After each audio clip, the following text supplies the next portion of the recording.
우주의 신선한 귀신관, 그 중에 자연찬미, 이거. 산수의 문양이 새겨져 있는 기왓장, 이런데. 이게 사냐, 도교에서. 맥도날드. 도가에서, 도교의 신선이 산다는 삼방산이라는 건데, 이게.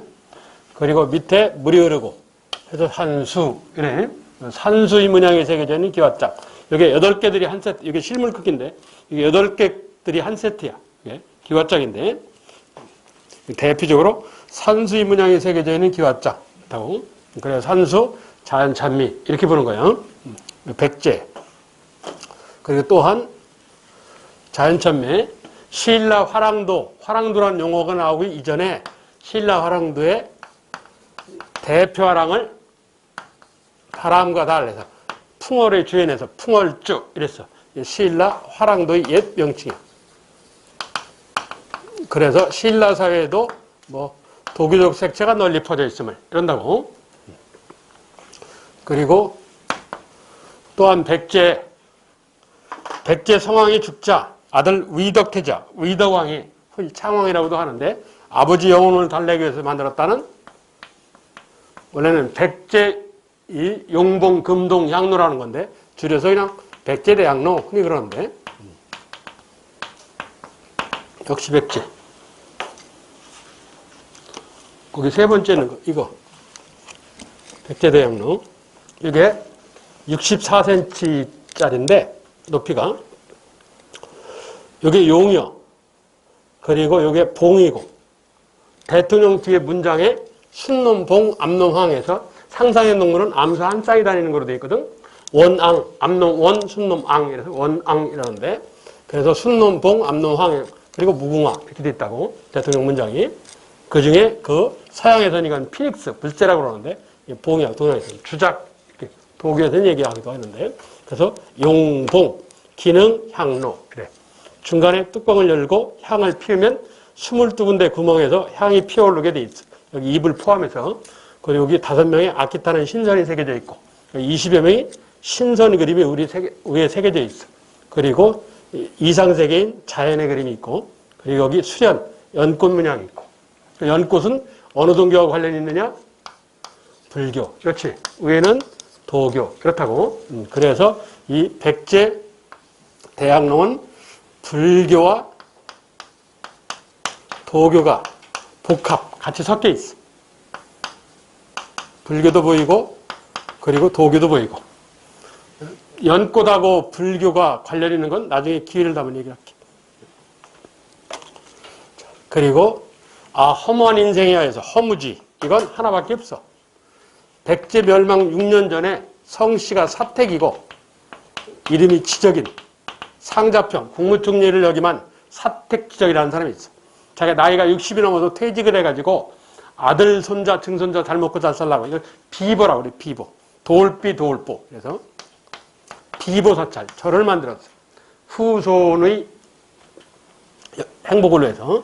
그러면서 그 절을 만든 사연을 절 입구에다가 비석으로 만들어 놨는데, 현재 국립부여박물관이 갖고 있는데, 이 비석이 좀 특이해. 이렇게 칸을 만들어가지고, 거기다가 글자를 썼어. 거기다가. 거기 보시면 첫 번째는 건데, 이거요. 대충 이게 그 칸이 보이잖아. 그래서 앞뒤에 빼곡하게 글씨가 써 있어. 인생의 허무에 관하여. 그리고, 허무한 인생이요. 뭐, 이거요. 그래서 허무지, 이런다고. 이게 서양 철학에서는 니힐리즘이라고 부르는데, 그래서 허무지는 이거 하나밖에 없어. 그리고 형이하, 좀 수준이 떨어지는데, 이건 중국의 제자백과 중에 노자의 사상이고, 이건 장자의 사상이야. 이게. 원래는 아닌데, 요건 나중에 6세기 학자가 이게 집어넣은 거예요. 도교에다가. 여하튼. 원래 이 도교를 만든 건 장릉장각이라는 도둑놈이에요. 삼국지 도원결의편에 보면 처음에 관우, 장비 얘네들이 형제를 맺는데 곧바로 난이 일어났다고 해서 난을 진압하러 나가는 장면이 있어. 이게. 그래서 관우가 나가서 이 수리 식기 전에 내가 적 목을 따올게 뭐 이러는 게 있어. 그게 이 장릉장각이란 형제놈이 일으키는 난이야, 이게. 그 중에 장각이라는 동생이 만든 약간 사이비기가 있는 종교인데, 이걸 신선술이라고 그러는데, 신선사상이야. 내가 여러분 신선 만들어줄게. 신선 별거 없어.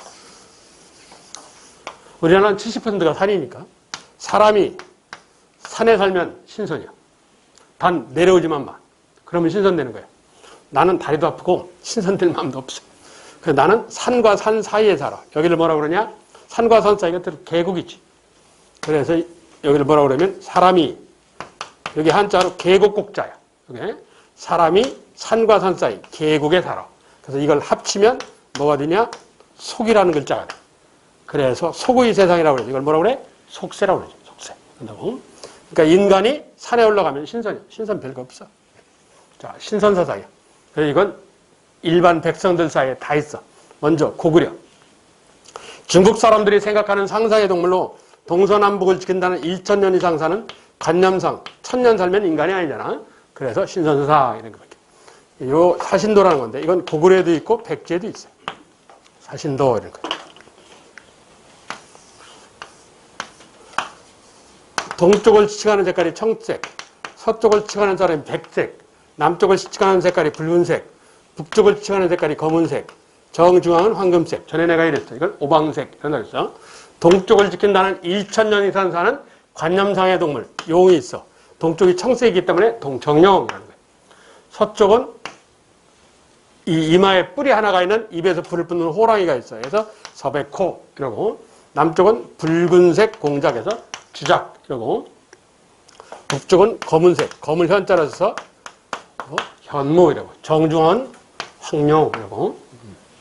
그래서 1000년 이상 사는 관념상의 동물. 그래서 1000년 이상 살면 인간의 경지는 지난 거니까 신선 이러는 거야. 그래서 고구려에도 중국에서 들어온 신선사상이 있고 백제도 있고 그런다고. 자, 신라. 신라 화랑도의 옛 명칭에 풍월주라는 명칭 말고 이런 명칭도 있어. 대표라고 하는 명칭. 국서이라는 명칭이 있어요. 국가의 신선 이래. 이 국서이라는 명칭은 지금도 있어. 우리나라 술 이름에 국선주라는 술이 있고, 그리고 기체주로 하는 데는 국선도라고 해요. 네? 지금도 써 이게. 화랑도의 옛 명칭. 신라에도 도교적 색채가 있었으면 알 수 있다. 이러는 거야. 그리고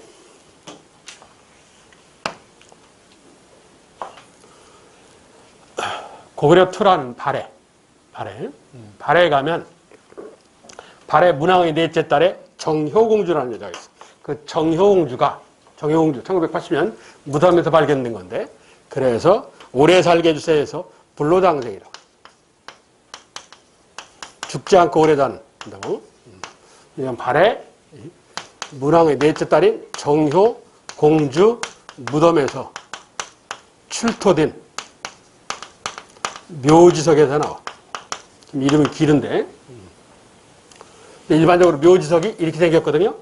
그런데 발해문왕의 딸 정효공주 묘지석은 이렇게 비석처럼 생겼어. 묘지석인데 비석같이 돼 있어. 거기에 오래 살게 해달라는 얘기가 있어. 신선사상이. 그리고 이제 귀신 얘기. 귀신 얘기는 한 군데밖에 없어. 삼국시대 통일신라, 그러니까 신라 상대 중대는 다 도깨비 얘기지 귀신 얘기가 없어요. 그러니까 귀신 얘기는 어떻게 등장하냐? 통일신라 말엽부터 등장을 해. 이건 역사구 관계가 있어. 역사가 짧으면 도깨비 얘기고 역사가 길으면 귀신 얘기가 나오는 거야. 이건 뭐 그건 나중에 기회가 닿으면 왜 그런지 설명할게.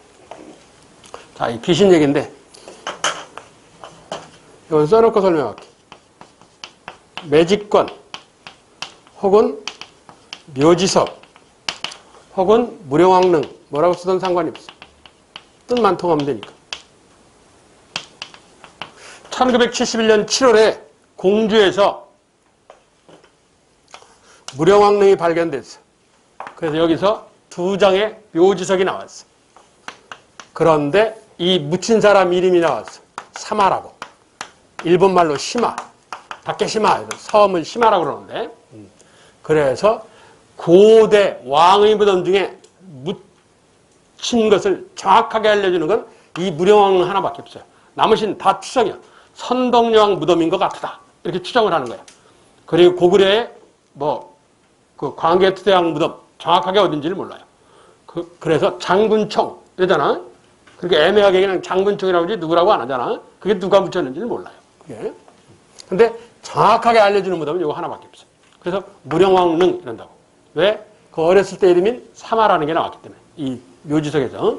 그 앞뒤에 빼곡하게 글자가 있어. 그래. 근데 그 글자의 내용을 해석했더니 귀신한테 땅의 권리를 샀다. 그러니까 다른 귀신들 내 땅 갖고 부동산 투기하지 말아라. 그런 내용이 있어. 어디서 나왔다고? 묘지석에서. 무덤 안에 있는 돌에서 그냥 편의상 무령왕릉에서 나왔다. 이래 상관없고. 그런데 이건 사례를 보여주고 시험을 낼 수 있는 소지가 있어. 그래서 하단에 해놨어요. 하단에 보시면 첫째 사택지적피, 두 번째 무령왕릉 매집권. 이건 눈으로 봐놔야 돼. 시험 낼 수 있어. 기억을 해.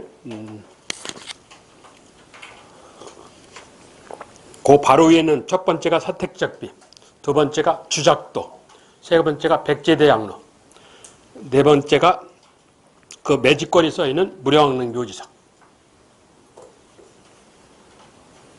이렇다는 얘기야. 여기 노란색으로 쓴 게 주로 시험을 내는 거야. 산수문전, 백제대양로, 사택지적비, 그리고 사신도, 매집권. 요거 주로 백제. 문화선진국이 백제이기 때문에 주로 백제. 이러면 이 중에 하나만 만나도 무조건 뭐라고? 도교. 이러는 거야. 자, 그런데 교재로 돌아가서 거기 60쪽. 고대 산천숭배 신선선상과 결합되어 있다. 거기에 해당되는 게 어쩌고저쩌고. 자, 그런데 세 번째, 연개소문이 도교를 정책적으로 장려하였다. 이게 무슨 소리냐? 당시 귀족과 손을 잡고 있는 불교를 억압할 목적하에 귀족과 대립을 하고 있던 연개소문은 불교하고 대립하고 있던 도교를 밀어줬다. 이 소리야. 그래서 거기다 밑줄 쳐. 연개소문이 도교 장려, 귀족과 결탁된 불교가. 소위 억불책이지. 불교갑책.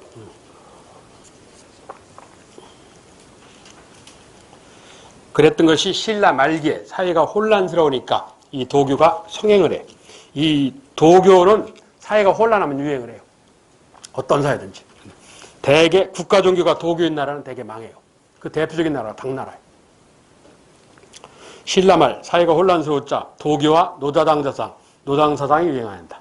그래서 이들은 자신이 유리하면 혁명을 주장하고 자신이 불리하면 숨어요. 그래서 이놈의 종교는 잡기가 힘들어. 그 중국사에서 이 가장 오랜 세력을 갖고 있고 가장 유명한 게 도교계열이에요. 도교계열의 종교들이요. 그 중에 남학생들은 좀 알 텐데. 내가 요즘 넷플릭스를 통해서 절대성 연가는 중국 영화를 오늘 새벽 3시 반까지 보다가 마누라한테 혼났는데 안 가냐고 12시 반부터 3시 반까지 그거 보겠다가 나오더니 막 뭐라 한마디 하더라고. 이따 가서 또 봐야 돼. 길드만 32편인가 뭐 그런 것 같은데. 얼마 전에 중국 영화 차이는가 나왔는데 의천도령기라는 게 있어요. 의천도령기. 이게 중국 명교라는 도교계 종교 얘기야. 이 명교애들이 세운 나라가 중국 명이라는 나라예요. 그래서 명교에서 세웠다고 나라가 명인 거야. 이게 중국 도교에서 가장 유명한 이 집단인데 얘네가 왕조에 따라서 자꾸 이름을 바꿔요. 이름을 바꾸는데 뭐 그 앞에 건 그렇다 치고 그리고 뭐 상황에 따라서 청나라 초기에는 일월신교 그리고 근대 중국사에서는 황비용으로 유명한 천지회. 황비용이 천지회 사람이에요. 도교계 사람이에요. 그리고 근현대사에서 나오는 의화단이라고 있어요. 중국에. 1897년 의화단이라는 게 있는데 그래서 이 의화단 이것도 도교계열 있다고. 중국은 이 도교계열들이 성행을 해. 신선 얘기가. 자, 그래서 신라말 도교와 노당서상 대표적인 원둔전이다. 지가 유리하면 혁명을 주장을 해. 그러니까 지가 불리하면 숨어요. 그러니까 이러면 도교는 잡기가 힘들어. 이게 아주 골치 아픈 종교야. 자, 그리고 공무원 책자에는 없는데 현재 고등학생들이 배우는 한국사 교과서에 나오는 거야. 그래서 알아놓을 필요가 있어요. 시험을 낼 수 있어. 선도산 성모사라라는 건데 무슨 소리냐? 젊은 여성이 사찰이 오래돼가지고 절이 오래돼가지고 절에 비가 오면 물이 새요. 수리하고 싶은데 돈이 없어. 그래서 부처님한테 비는 거야. 근데 산에 사는 신선할머니가 삼신할머니라고 하지. 신선할머니가 이 소리를 들었어. 그러니까 젊은 승려가 사찰 수리비가 필요하니까 석가모니 부처님 도와주세요. 이러는 거예요. 그래서 꿈에 이 삼신할머니가 젊은 승려한테 나타난 거예요. 나타나고 야 내가 저 소나무 밑에 금 숨겨놨으니까 금 갖다 팔아갖고 수리해라. 라는 게 내용이야. 이게. 그러면 무슨 소리야? 스님, 불교주, 삼신할머니, 도교지, 불교하고 도교가 섞여 있는 거지. 복합화 한다고. 자, 그건 선도산, 선도라는 거에 신선이 사는, 신선선자, 신선이 사는, 선도산 성무서라 이런다고. 불교, 도교와의 복합화 이런 거. 물어보면 그게 답인 거야. 자, 이게 도교야. 그래서 고대 문화사에서 첫째 중요한 게 불교. 상대, 뭐 어느 때 불교가 들어왔냐? 고대 국가 확립기. 왜 들어왔냐? 왕권강화. 중대, 불교 통일, 원효와 이상. 하대, 개혁적 불교, 선종. 이거요. 다음 두 번째, 도교. 도교는 자연찬미, 신선사상, 그리고 허무주의, 귀신관. 이 중에 하나만 만나도 도교다. 여러분은 자연찬미 이렇게 따로따로 구분할 필요 없어. 원래 도교를 공부해보면 이렇다는 얘기야. 예? 산수문전, 백제대학로, 사택지적비, 그리고 사신도, 매직권 거의 다 백제지. 거의 다 백제잖아. 백제 아닌 게 사신도 고구려에도 있다. 그리고 좀 질 떨어지는 불로장생 뭐 이런 정도야. 거의 다 백제. 그만큼 문화 선진국이야. 예. 자, 이렇게 두 개. 그리고 세 번째가 역시 사상. 거기 61페이지 상단 풍수지리. 대개 서울 학원가는 여기까지밖에 설명 안 하고 뒤는 안 하는데 시간이 없으니까. 나도 그랬으면 좋겠어. 풍수지리. 이건 정확하게 필요하면 풍수지리 도참설이야. 풍수지리 도참설. 이 땅이 갖고 있는 오늘의 기온. 이게 신석시대 보면 배산임수라는 게 나와. 등대에 산이 있고 앞에 냇물이 흐르는. 이게 자연풍수라는 거야, 이게. 그러니까 풍수지리는 자연적으로 생긴 거야. 거기에 통일신라 말엽 9세기경에 이 도선이라는 스님이 중국에서 공부하면서 중국에서 예언사상을 배워왔어요. 그걸 풍수지리하고 결합을 시켰어. 정확하게 표현하면 풍수지리 도참설이라는 거야. 근데 이 국사교과서 쓴 놈이 그 공부를 안 하는 거예요. 그분이 전문 분야가 아니니까, 자기 전문 분야가. 풍수지리 도참설, 이래 정확한 말이야. 그러니까 풍수지리 그러면 주로 하는 얘기가 도참, 예언에 관한 얘기, 예언에 관한. 풍수지리 자체는 처음 낼 일이 아니에요. 예. 그러니까 통일신라 마렵, 왕건의 스승으로 알려져 있는 분인데, 도선국사에서 뭐가? 도참설, 예언사상이 들어왔어. 그래서 거기 도참신앙과 결합이래요. 그래서 지방 중심이 구토 재편성을 주장하였다. 경주는 재수 없는 땅, 경주 중지설. 송악은 재수 좋은 땅, 송악길지설. 이래. 이는 신라 정부의 권위를 약화시키고 재수 없는 땅이니까. 그리고 고력에 창영해줬다. 이 송악이 고려 수도가 되잖아. 다른 말로 하면 지방의 주요성, 자각의 계기가 됐다. 지방 주요성, 자각의 계기다. 동그라미죠. 이걸 말을 바꿔서 뭐라고 그러냐? 국사교과서 써있는 표현을 바꿀게. 국토 재편성 초래. 이렇게 써. 국토 재편성 초래. 국토 재편성을 나왔다요. 이게 뭔 얘기냐? 봐. 신라 수도가 어디요? 경주지, 경상도. 고려 수도가 어디요? 개성, 송악이지. 그럼 경주는 뭐가 된 거예요? 지방이 된 거지. 수도가 지방이 되고 지방이 수도가 되고. 뒤집어졌다고. 그럼 청주에 사는 지방 세력자는 무슨 꿈을 꾸었어? 청주를 수도로 하고 나는 이렇게 거 아니야. 그러니까 내 땅이 중요한 거지. 청주도 수도가 될 수 있단 말이야. 그래서 그걸 뭐라 그래? 지방의 중요성 자각. 아니면 국토 재편성. 이러는 거야. 각자 자기 땅이 중요하다고 생각하기 시작하는 거야. 예. 그 얘기야. 그 얘기를 그렇게 써놓은 거야. 그래서 국토 재편성 초래. 한다고. 자, 이게 풍수야. 왜 풍수지리가 중요하냐? 풍수지리 자체는 안 중요해. 그래서 공무원 시험에는 내지 말아야 돼. 왜? 저거 점치러 다니고 저거 하러 다녀. 명당 차리 찾고 뭐 재수 좋은 땅 찾고 그런 데 타고 다니면 안 되잖아. 공무원이 근무를 해야지. 근무 시간에 딴짓하면 안 된단 말이야. 그런데 왜 저걸 알아야 되느냐? 도교 시험을 내면 풍수가 따라 나와요. 풍수 시험을 내면 도교가 따라 나오고. 아까 김대문 시험 내면 헷갈리게 하려고 최치원 나오는 거하고 똑같은 현상이야. 중요해서 나오는 게 아니고. 그래서 어쩔 수 없이 도교하고 풍수는 구분해야 돼. 도교는요, 자연에 관한 얘기야. 풀, 나무, 돌, 이거에 관한 얘기야. 그런데 풍수도참은 뭐냐? 자연이 갖고 있는 에너지가 있어. 물리학에서 에너지라고 그래. 동양에서는 기라고 부르는데. 여러분도 다 기가 있어. 그치? 내가 얘 주먹으로 쳐봐. 그럼 뭐라고 그래? 기분이 상했다 그랬잖아. 기가 갈라지는 거야. 그리고 감기 걸렸다 그러잖아. 기가 감해진 거지. 머리를 쓰다듬으면 기가 용을 써요. 뭐? 용기. 이랬잖아. 그러니까 인간은 이렇게 기의 존재야. 기가 에너지인 존재야. 그래서 율곡이가 이걸 뭐라고 그러냐면 인간은 기가 피다 해서 기혈적 존재다 이런단 말이야. 유학에서도 인정하는 거야. 이 서양 물리학에서도 인정을 해. 그래서 그걸 이 에너지라고 본단 말이야. 기라는 걸. 그래서 러시아가 그걸 사진 촬영을 했다고. 여러분 다 알아 지금은. 그전에는 잘 모르는 거예요. 키릴리언이라는 러시아 학자가 그 사람 몸에서 나온 기를 사진을 찍었어요. 여러분 방송 같은 데 한번 봤어. 사람 몸에 이렇게 사진 찍으면 주변에 파랗고 빨갛고 노랗고 뭐 이렇게 사람 몸에 이렇게 색깔로 표시하잖아. 그게 키릴리언 사진이라는 거야. 기 찍는 사진기야 그게. 군사용으로 만든 거야 80년대. 러시아가 기 찍는 사진기를 발명했어. 키릴리언이라는 사람이.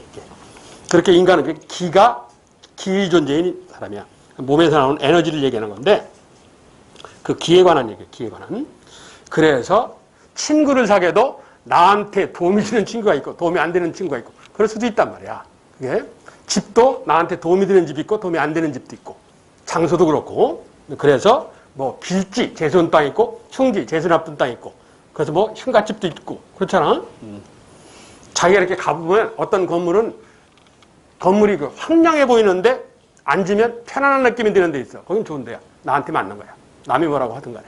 예? 이렇게 가보면 본인이 알아. 본인 몸이 알아요. 본인 몸이. 같은 커피숍도 어떤 데 가면 고급 커피숍인데 좀 불편하고 어떤 데 가면 편하고 그런 데가 있단 말이야. 자기하고 맞는 거야. 그게.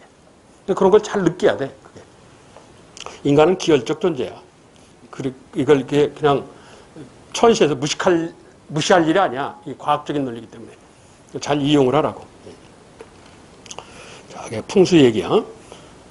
그래 그런지 공무원들 저거 보고 명당자리 자꾸 많이 가. 그래서 시험 내면 안 되는 건데 도교 때문에 어쩔 수 없이 풍수를 알아야 돼. 어쩔 방법이 없어. 예? 여하튼 이 세 가지야. 불교, 도교, 풍수. 그리고 하나가 더 있어. 예?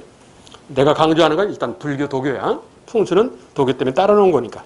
자, 이 다음부터는 그냥 암기인데, 자, 과학기술학. 천문, 하늘 별자리 보는 거. 여긴 천문밖에 안 나오는데, 천문. 신라가 됐든 고려가 됐든 조선이 됐든 천문은 무조건 왕직속기구야. 일관부라고 그래서. 그래서 천문이 나오면, 하늘 별자리 보는 게 나오면, 뭐라고 그러냐? 거기 밑줄 쳐놨어. 농경과 밀접한 관계가 있다. 혹은 왕권강화요. 이거요. 신라가 됐든 고려가 됐든 조선이 됐든 천문이 나왔다. 무조건 농업진흥 혹은 왕권강화. 이러면 답이야. 농업을 발전시키기 위해서 왕권강화용으로. 이거야. 천문은. 그리고 수학 필요 없고 목판인쇄. 거기 목판인쇄는 통일신라 때 무구정광 대다란이경 그 위에 사진이 있어. 포켓불경이야. 갖고 다니면서 보는 불경. 포켓불경이야. 무구정광 대다란이경이라는 게 현존 세계에서 가장 오래된 목판 인쇄물이다. 어느 때 나왔다고? 통일신라. 일단 거기서는 뭐라고? 통일신라. 이렇게만 해요. 통일신라. 무구정광 대다란이경. 통일신라. 나중에 뒤에 가면 이게 또 나와. 그때 다시 얘기를 하죠. 자, 그리고 밑에 금속기술. 이건 참고로 봐. 별 필요 없이. 넘겨서 세계문화유산. 이건 여러분이 할 일이야. 내가 뭐 일일이 떠들 일이 아닌데 그중 몇 가지만 설명할게. 그 62페이지 제2에 보시면 그 두 번째 밑줄 쳐놓은 게 있어. 해인사 장경판전. 경상도 합천에 우리나라 3대 사찰 중에 하나인데 합천 해인사에 여러분이 알기에 팔만대장경이라는 거, 그 대장경 보관하는 건물. 그래서 대장경 판본을 보관하는 건물이다 해서 장경판전 이런 거. 이건 세계 문화유산이야. 이 건물이. 그런데 밑에 보시면 세계 기록문화유산이라는 게 있죠. 세계 기록문화유산은 거기 다섯 번째 보시면 고려 대장경 판 하는 게 있지. 그 팔만대장경이라고 부르는 거. 그러니까 대장경 자체는 기록문화유산이고 대장경을 보관하는 건물은 그냥 문화유산이고 이런 차이가 있어. 그걸 구분할 줄 알아요. 장난칠 소지가 있어. 자, 또한 다시 위로 올라가. 세계문화유산에. 거기 세 번째 보시면 종묘가 있고 네 번째 창덕궁이 있고 이렇죠. 그런데 뭐가 없냐? 경복궁은 없어요. 경복궁은 세계문화유산하고 관계가 없어요. 흥선대원군 때 만든 거니까 얼마 안 됐어. 제대로 복원되지도 않았고 아직 완성하지도 못했고 다 완성하지도 못했어요. 현재 진행이에요. 경복궁 가보시면 왜 경복궁 구경 가면 나중에 경복궁 가다 이렇게 봐. 창덕궁 가도 똑같은데 경복궁 이렇게 가다 보면 중간중간에 풀밭 같은 데가 있어요. 그렇지? 건물 같은데 중간에 풀밭 같은 데가 있어. 그 옛날 사람이 풀밭을 좋아해서 풀밭 만들어 놓은 게 아니야. 거기 건물이 있었는데 건물이 어떻게 생겼는지 몰라요. 몰라서 그냥 풀밭으로 해놓은 거야. 풀밭을 좋아해서가 아니라 우리나라는 풀 별로 안 좋아해. 풀밭 만드는 양식은 일본 놈 하는 방식이지 우리식이 아니에요. 그게. 그런 사연이야. 건물을 몰라서 못 되는 거예요. 있기는 있었는데 기록이 안 남아있고 어떻게 생겼는지 모르고 그러니까 대충 만들 수는 없잖아. 그냥 나중에 자료가 나올 수도 있으니까 손을 안 대고 놔둔 거예요. 그냥 잔디만 깔아놓은 거예요. 그런 사연이 있다고. 자, 그래서 경복궁은 세계문화유산에 해당이 안 돼. 그리고 밑에 인류문화는 어쩌고저쩌고. 아직 내가 개정을 안 해서 개정을 몇 번 하려고 시도했는데 못했어. 나머지는 여러분이 봐. 참고로. 좀 시사성이 있으면 그때 뭐 시험 볼 때쯤 얘기를 할게. 별반 시사성이 현재는 없어. 73쪽. 자, 이게 중요해. 내가 4가지가 중요하다고 그랬는데 첫째가 불교, 두 번째 도교, 세 번째 무덤, 고분. 네 번째 한반도 문화 일본 전파. 이렇게 4가지인데 자, 고분, 무덤이야. 무덤은 여기가 마지막이야. 이 뒤는 무덤이 안 나와요. 여기가 최종 완성본이야. 무덤까지야.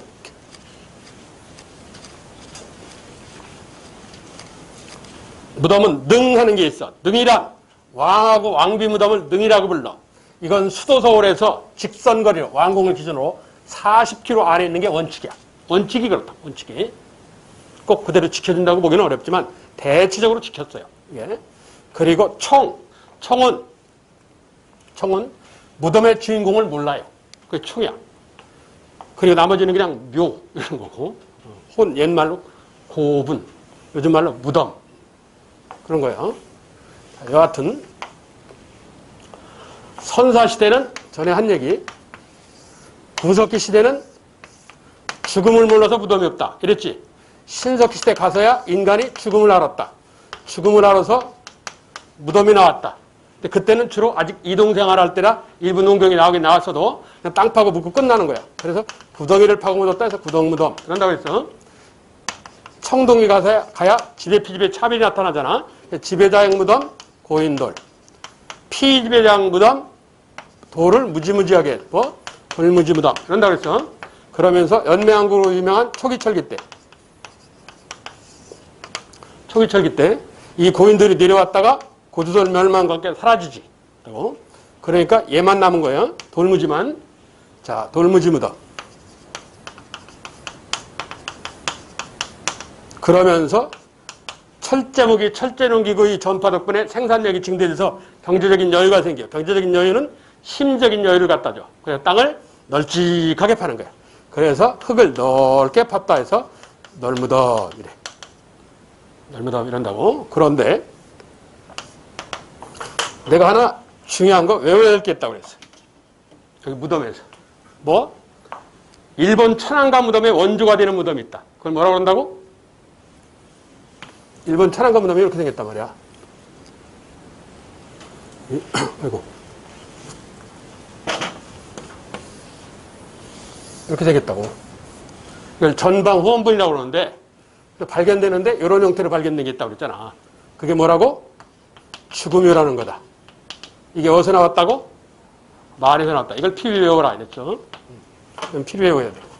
이런 다음 고대국가야. 첫째 고구려. 자, 일단 외역의 무덤 양식은 얘밖에 없는 거야. 그래서 그대로 오는 거야. 돌무지 무덤. 그런데 이 돌은 이게 이런 거예요. 땅을 널찍하게 파고 사람 묻고 관 쓰고 부장품 집어넣어주고 이랬단 말이야. 예? 근데 애들이 밟으면 안 되니까 흙을 살짝 덮어놓고 이랬다고. 근데 이게 지배자 무덤이 되면서 좀 멋있어져요. 어떻게 되느냐? 짱돌이 아니고 바위가 되는 거지. 이렇게. 이런 식으로. 이렇게 바위로 만드는 거예요. 이런 식으로. 가능한 한 제일 꼭대기 쪽에다가 시신을 앉지. 왜? 하늘과 연결하려고. 그러는 거야. 그래서 그 밑에 보시면 그 첫 번째는 게 장군총이라는 건데 이름이 장군총이야. 누가 묻혔는지는 몰라. 자, 이게 고구려 초기 무덤 방식. 가장 대표적인 무덤으로 장군총이라는 게 있어. 그래서 그 장군총에 보시면 위에 검게 표시된 데가 있지. 거기가 묻힌 장소야. 근데 원래 장군총은 총자를 썼잖아. 그 옆에 봐봐. 원래는 저렇게 생겼을 거라고. 원래는. 저 위에 향당, 그래서 제사 지내는 건물이 위에 있었을 거라고 추정이 돼. 현재는 없지만. 이랬던 것이 5세기에 장수왕이 평양으로 천도하고 난 뒤에 무덤 방식이 확 바뀌어요. 어떻게 바뀌냐? 굴 형태를 띠는 돌로 된 방에 있다 해서 굴식 돌방 무덤이라는 걸 바뀌어요. 얘는 주요 재료가 뭐냐? 돌이에요. 얘는 주요 재료가 뭐냐? 흙이요. 흙무덤으로 확 바뀌어. 제가 전에 한반도 문화재는 문화재의 주재료가 돌입니다. 이랬죠. 일본은 뭐고? 나무. 중국은 흙. 그러면 저 굴식 돌방무덤은 어디 영향일 수 있어? 중국의 영향일 수 있어요. 예? 5세기 장수왕이 평양으로 수도를 천도하고 난 뒤에 중국과 본격적으로 친선 관계를 맺죠. 중국 제도를 받아들이기 시작한단 말이에요. 그러면서 중국 문화가 들어오는 것 같아. 그래서 이건 뭐 워낙 이 이름에 해당하는 무덤이 많은데 이건 정확하게 그리기는 어려운데 대충 그려보면 제사 지낼 때 위에 과일로는 상석이라고 그러는데 상석이 있고 이렇게 봉분이라고 불러. 봉분이 있고 이렇다고. 여기에 굴이 있고 할아버지 홀이 드나드는 통로가 있단 말이에요. 안에 돌로 된 방이 있고. 그래서 굴식 돌방. 이건 다 흙이고. 소위 봉분이라고 그러는 거. 이건 흙이고. 그런다고. 이게 일리 간다 하는 얘기예요. 유명한 평양외곽 강서지방의 강서고분. 황해도 안압고분. 이것 말고도 많은데 대충 그래. 자, 이게 고구려 이 무덤이고 다음 백제. 백제는 고구려들이 내려와서 세운 거니까. 첫째 돌무지 무덤. 이게 소위 한성백제야. 수도가 서울이던 시절의 백제. 한성백제. 한성백제의 대표적인 군주 근축왕. 그래서 유명한 무덤은 요거하고 똑같이 생긴 거. 석천동 고분이라는 게. 서울시 송파구 석천동. 석촌호수 옆에. 석천동 고분이래. 거기 둘째 줄. 둘째 줄 첫 번째 있는 거. 원래 7개가 있는데 현재 4개만 남아있어. 아파트 개발 과정에 옛날에는 먹고 살기 바쁘니까 뭐 문화재 신경 안 썼어. 그냥 밀어붙이고 거기다 아파트가 들어왔어. 현재 4개만 남아있는데 그리고 두 번째를 석천동 고분 이렇게 써. 그래 놓고 뭐라고 쓰느냐? 위에 거하고 거의 똑같잖아. 얘는 의의가 뭐냐? 백제가 고구려에서 내려왔으면 고구려 개통임을 입증해. 백제가 고구려 땅에서 내려왔으면 입증하는 게 석천동 고분이야. 이게 한성백제 얘기야. 석천동 그리고 그 인근에 방해동이라는 동네가 있는데 석천동 방해동에 있는데 다음 웅진백제 공주백제 475년 5세기 말에 공주로 도망을 가잖아. 문주왕이라는 사람이. 이러면서 무덤 방식이 바뀌어요. 두 가지가 나타나는데 첫째 벽돌 무덤이 등장을 해. 두 번째 굴식 돌방 무덤이 등장을 하고.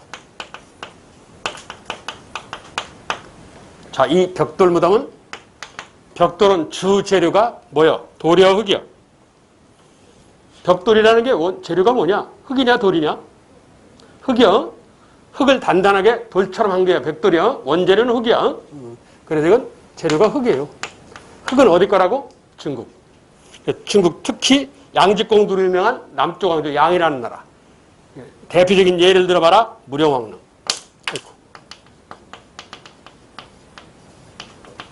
그래서 이 무령왕릉은 백제라는 나라가 백제가 어디와? 남쪽 왕조, 남조 혹은 뭐 양 이런 상관없어. 남조와 교류를 입증한다. 이런 뜻이 있어. 그리고 굴식돌방 이것도 흙이고. 이 굴식돌방 무덤으로 대표적인 건 공주에 가보면 공주 송살리라는 마을에 봉분 무덤이 있는데 송살리 1호분에서 5분까지 5개 굴식돌방이에요. 1호분에서 5호분까지. 그리고 벽돌 무덤은 무령왕릉. 옛날에는 이건 송살리 7호분이라고 그랬어요. 그리고 송살리 6호분. 송살리 6호분하고 송살리 7호분이 무령왕릉. 이건 벽돌무덤. 그리고 남쪽 지역에서 볼 수 있는 벽돌무덤 달랑이 두 개밖에 없어요. 이렇게. 이랬던 것이 부여시대, 사비시대, 성왕 때. 사비시대. 사비시대는 뭐로 통일되느냐? 글식 돌방무덤으로. 대표적인 무덤에는 부여 들어가는 입구에 있는 능산리 고분, 현재 왕궁리라고 부르는데 능산리 고분구이라는 게 있어요. 부여 들어가는 입구에 8개 큰 무덤이 있는 데가 있어요. 그중에 첫 번째 동하충이라는 무덤에서 유명한 사신도도 나오고 연구문이 나오고 부름문이 나오고 그래서 고분벽화가 나오기도 했어요. 백제도 돌무지 무덤에서 출발, 굴식 돌방무덤으로. 고구려처럼 돌무지 무덤에서 출발, 굴식 돌방무덤으로. 이렇다고 고구려백제가 똑같잖아. 다음 신라야. 한반도는 이 문화재의 주재료가 돌이라고 했으니까 역시 신라도 굴식 돌방. 아니, 굴식 돌방이라네. 돌무지 무덤.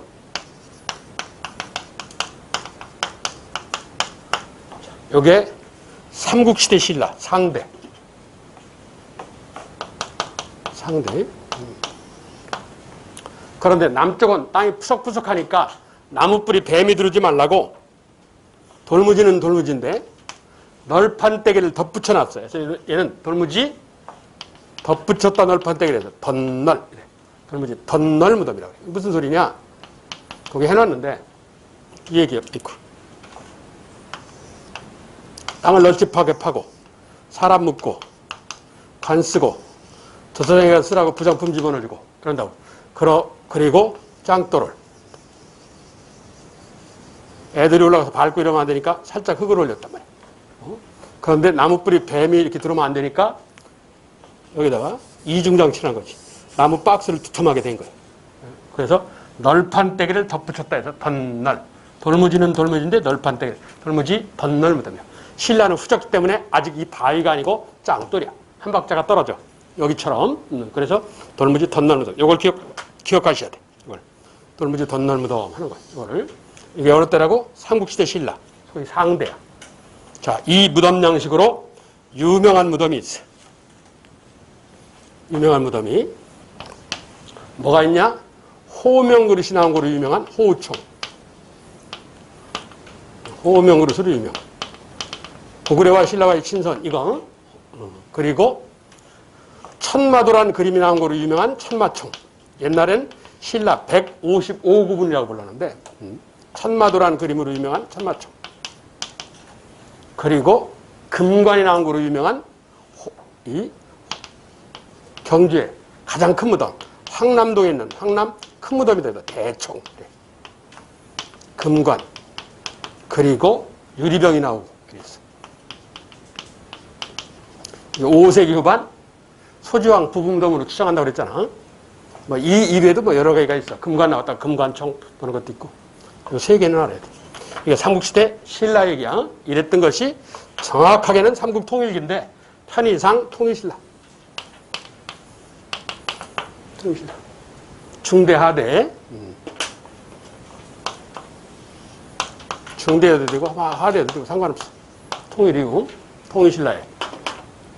뭐로 교통정리가 되느냐? 굴식 돌방무덤으로. 그러니까 한반도 무덤 양식이 다 돌무지에서 굴식 돌방으로 가요. 돌무지에서 굴식 돌방으로. 정확하게는 이게 삼국 통일기인데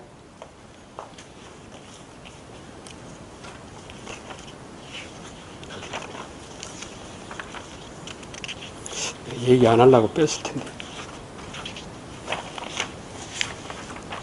이게 선덕여왕 무덤이야. 이게 삼국통일 전의 임금이 선덕여왕이지. 선덕여왕의 사촌 여동생이 진덕여왕이야.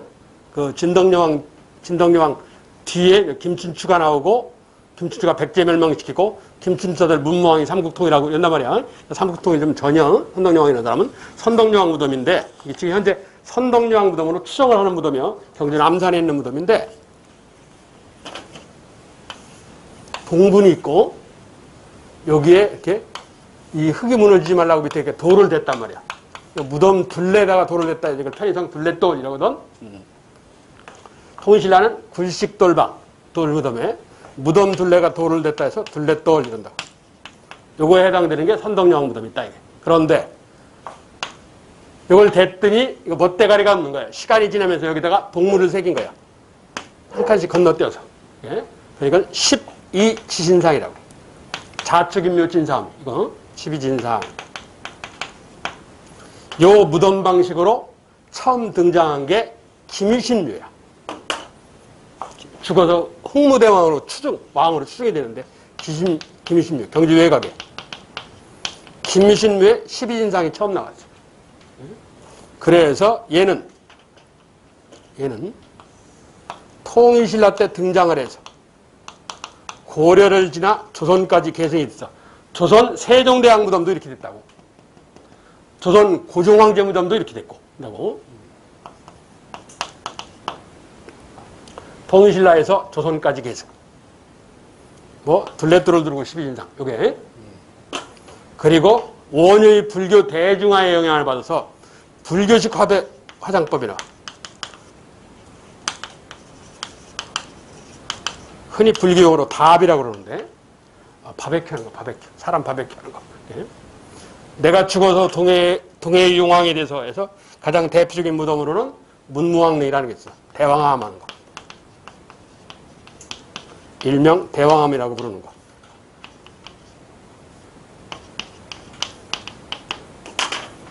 그리고 발해. 발해는 고구려 무덤 방식 그대로예요. 굴식돌방. 둘째 딸 정혜공주. 넷째 딸 정효공주. 누구의? 문왕의. 된다 그랬지? 자, 이게 무덤인데 정리를 해보자고. 한 장을 넘기면 74쪽. 무덤. 무덤은 첫째 알아야 할 것이 무덤 양식 해석하는 거야. 뭐라고? 돌무지 무덤에서 굴식돌방 무덤. 돌에서 흙으로 갔다. 자, 이거 해석하는 거야. 첫째, 이건 돌무지 무덤은 도굴이 쉽겠냐 어렵겠냐. 도굴하는 게 이 안에는 무덤 안에 뭐 빼가기가 쉬워 어려워.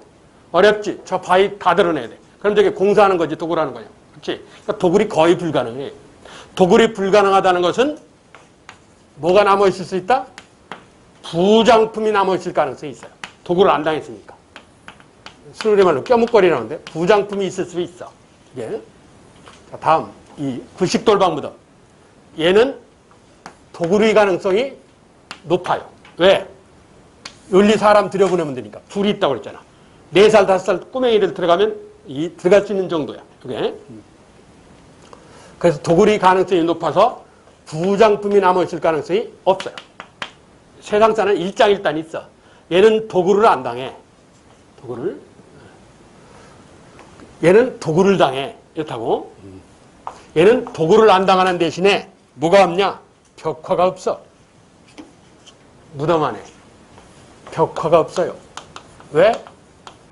방이 없으니까. 방이 없으면 당연히 벽이 없단 말이야. 그러니까 벽화가 없어요.